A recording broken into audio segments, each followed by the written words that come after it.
పూర్వం ఒక పల్లెటూరులో ధాన్యం గిడ్డంగి ఉండేది. ఒకరోజు రాత్రి గిడ్డంగిలో ధాన్యం పోయింది. అందరూ ఆందోళన చెందారు.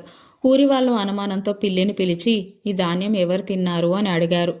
పిల్లి కళ్ళు తిప్పుతూ నాకు తెలియదు, ఎలకలే తిన్నాయేమో అంటుంది. అప్పుడు ఎలకను పిలిచి అడిగారు.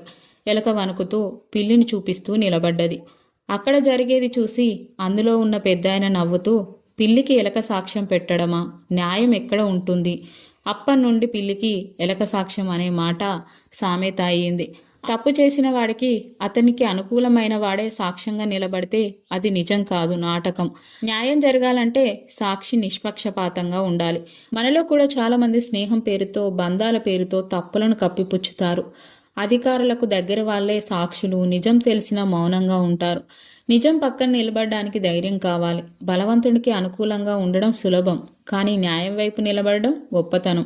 ఎవరికి నష్టం వచ్చినా సరే నిజం చెప్పే వాళ్ళ నిలబడు. అదే నీ నిజమైన విలువ. Please like, share, subscribe.